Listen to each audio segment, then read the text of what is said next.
Good morning students. BTC semester के अंतर्गत हिंदी के अंतर्गत आज हम लोग एक अच्छी कहानी के गुणों से अवगत होंगे। अच्छी कहानी के गुणों के विषय में चर्चा करेंगे। एक अच्छी कहानी में निम्न गुण होने चाहिए, जो आगे अभी हम लोग चर्चा करेंगे।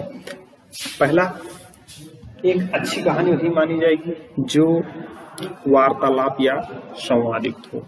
कहने का तात्पर्य है अच्छी कहानी वही होगी जिसमें वक्ता एवं श्रोता दोनों के मध्य वार्तालाप होता रहे, संवाद होता रहे। एक अच्छी कहानी का कथानक सरल, सहज और बोधगम्य होता है। एक अच्छी कहानी वही मानी जाएगी जिसका कथानक सहज हो, कथानक कहने की शैली सहज हो, सरल हो, बोधगम्य हो, यानी कि जिसे हर कोई आसानी से समझ सके, वो कहानी अच्छी कहानी मानी जाएगी। अगला है, एक अच्छी कहानी वही मानी जाएगी जो कहानी के विषय से, जिस टाइप की आप कहानी सुना रहे हैं उसके विषय वस्तु से संबंधित हो, उसके परिवेश से, उसी से जुड़ी हुई हो। अगला है, एक अच्छी कहानी घटना प्रधान होती है। घटनाओं से जुड़ी हुई कहानियां अच्छी कहानी की श्रेणी में आती हैं। एक अच्छी कहानी बालकों के चरित्र निर्माण में सहायक होती है। एक अच्छी कहानी एक बालक के चरित्र निर्माण में सहायक होती है। एक अच्छी कहानी का शीर्षक छोटा, सरल, अस्पष्ट, सारगर्भित होता है, उत्सुकता प्रदान करने वाला होता है। कहने का तात्पर्य ये सब गुण अगर किसी कहानी में मिलते हैं तो निस्संदेह अच्छी कहानी हो सकती है। एक अच्छी कहानी में शब्दावली सरल व वाक्य विन्यास छोटे होते हैं। अच्छी कहानियां छात्रों के लिए रुचिकर होती हैं। यदि किसी कहानी में ये गुण मिलते हैं तो आप उन्हें अच्छी कहानी की श्रेणी में रख सकते हैं।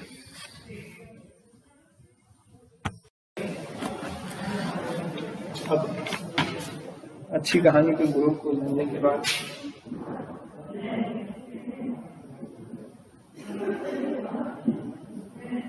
कहानी का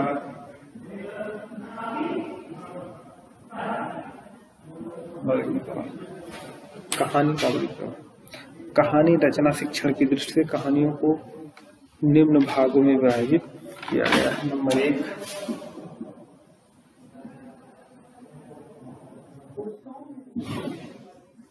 घटना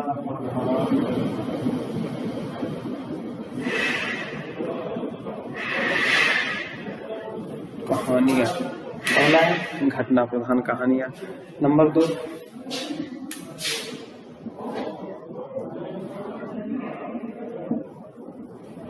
मनोवैज्ञानिक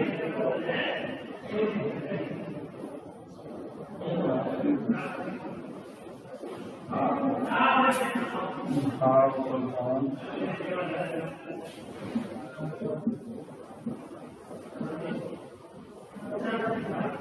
मनोवैज्ञानिक या भाव प्रधान कहानियां। तीसरा है चरित्र प्रधान कहानियां।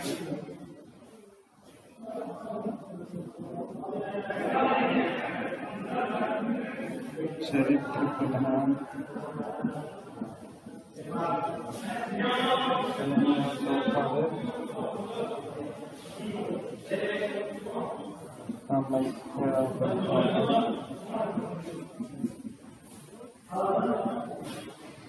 कहानियां।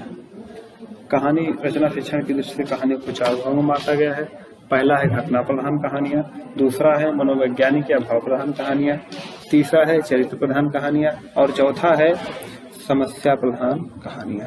आइए अब सबसे पहले घटना प्रधान कहानी के विषय में थोड़ी सी चर्चा करते हैं। घटना प्रधान कहानी, नाम से ही स्पष्ट है, घटना प्रधान कहानी।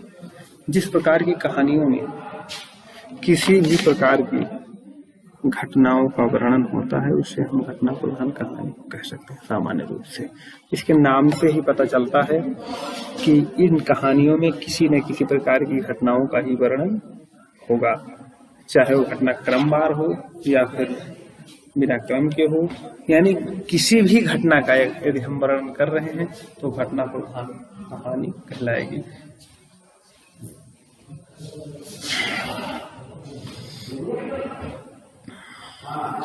इस प्रकार की कहानी का मतलब होता है किसी भी घटना के विषय में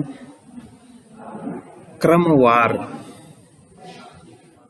उसका जो घटनाएं हुई उनको क्रम से संकलित करना और लोगों के सम्मुख प्रस्तुत करना। घटना प्रधान कहानियों में घटनाओं की प्रधानता होती है, इसमें गंभीर चिंतन का कोई स्थान नहीं होता। इस कहानी से हमें इस प्रकार की घटनाएं, इस क्रम से ये घटनाएं घटी रही होंगी, इसी के विषय में ज्ञान मनोवैज्ञानिक या भावनात्मक। इस प्रकार की कहानियों में मानव आचरणों, चरित्रों, मनोभावों आदि का वर्णन, जिससे पाठकों के मन में कहानी में वर्णित आचरणों से प्रभाव डाला जा सके तथा उन्हें भी वैसा आचरण सिखाया जा सके। मनोवैज्ञानिक या भाव प्रधान कहानियां, नाम से ही स्पष्ट है, इसमें मनोविज्ञान का वर्णन किया गया है, इसमें भाव को दर्शाने का प्रयास किया गया है। जब हम कभी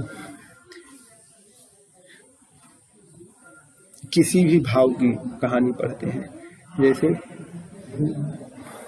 वीरता की कोई कहानी सुनते हैं, तो हमारे मन में, हमारे अंदर वीरता का भाव उत्पन्न होता है। ईमानदारी की कोई कहानी सुनते हैं तो हमारे अंदर ईमानदारी का भाव जागृत होता है। कहने का तात्पर्य है, जिस कहानी के माध्यम से बालकों के आचरणों को उस प्रकार लाने का प्रयास किया जा सकता है। कहने का तात्पर्य है कि जिस प्रकार की कहानी होगी, कहानी में जिस प्रकार के आचरण का वर्णन होगा, बालक को उसी प्रकार के आचरण से प्रेरित होने की शिक्षा दी जाती है उस कहानी के माध्यम से। अगला है चरित्र प्रधान कहानियां। चरित्र प्रधान कहानियां, इससे भी स्पष्ट है कि इसमें चरित्र का वर्णन होता होगा, निस्संदेह चरित्रों का वर्णन भी होता है। इस प्रकार की कहानियों में कथानक के आधार पर चरित्रों का वर्णन होता है। इसमें चरित्र वर्णन को प्रधानता दी जाती है, प्रमुखता दी जाती है तथा चरित्र चित्रण को ही महत्व दिया जाता है। इस प्रकार की कहानी के माध्यम से छात्रों के मन में किसी विशेष व्यक्ति के चरित्र को जब प्रस्तुत किया जाता है तो ये उम्मीद की जाती है कि छात्रों के अंदर भी उस चरित्र के कुछ न कुछ गुण आ जाए। इस प्रकार की कहानियों का उद्देश्य यह होता है। अगला है समस्या प्रधान कहानियां। समस्या प्रधान कहानी नाम से ही पता चल जाता है कि इस प्रकार की कहानियों में समस्याओं का क्रमवार वर्णन होता है और उसका संकलन होता है। पढ़ो और ढूंढो इसी से संबंधित कहानी है, यानी कि आपको समस्या दी जाती है, उस समस्या का आप कैसे कैसे समाधान करेंगे, कैसे कैसे आगे बढ़ते जाएंगे, कहानी स्वतः बनती चली जाएगी। इस प्रकार की कहानी में, समस्या प्रधान कहानियों में चिंतन का महत्वपूर्ण स्थान होता है। अब प्रश्न पूछा जा सकता है कि किस प्रकार की कहानी में चिंतन का प्रमुख स्थान होता है।